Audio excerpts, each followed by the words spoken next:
कहते हैं कि काल सबको अपना भोजन बनाते हुए आया। सबकी आयु निश्चित है कि नहीं? जब आपका जन्म होता है तभी आपकी मृत्यु भी लिख दी जाती है। तो सबकी आयु निश्चित है।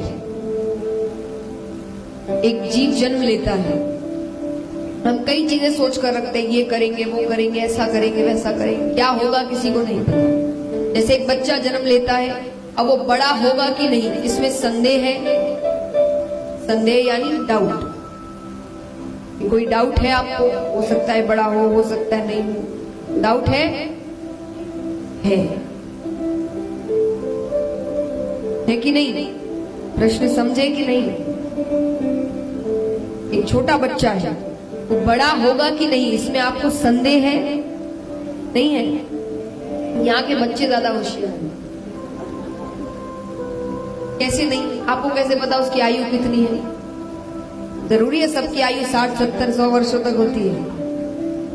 ये सिर्फ प्लानिंग करके रखते हैं हम। इस उम्र में शादी, इसमें बच्चे, इसमें बच्चों की शादी, फिर रिटायर हो गए, फिर चारों धाम की यात्रा, और फिर बस इंतजार कर। हर किसी का ऐसा नहीं होता ना। आयु कितनी है किसी को क्या पता? तो बच्चा बड़ा होगा कि नहीं इसमें संदेह है। वो पढ़ाई करेगा कि नहीं इसमें संदेह है। उसकी शादी होगी कि नहीं इसमें संदेह है। उसके बच्चे होंगे कि नहीं इसमें संदेह है। वो मरेगा कि नहीं इसमें संदेह है? कोई संदेह नहीं। जन्म लिया है जरूर मरे। मृत्यु याद रखो, कभी भी आ सकती। ये सोच कर मत बैठिए कि उस उम्र में जाकर अच्छे कार्य करेंगे या उस उम्र में जाकर पूजा पाठ करेंगे। पूजा पाठ, अच्छे कार्य, खास करके अच्छे कार्य करते रहो। भगवान कहते हैं अगर किसी और के चेहरे पर मुस्कुराहट लाते रहोगे ना तो मेरी पूजा करने की भी इतनी जरूरत है।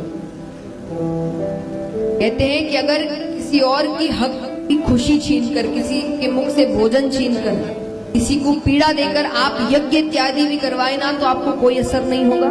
और रोजाना एक के चेहरे पर भी मुस्कुराहट ले आओगे अपने कारण तो आपको अगरबत्ती जलाने की भी जरूरत है।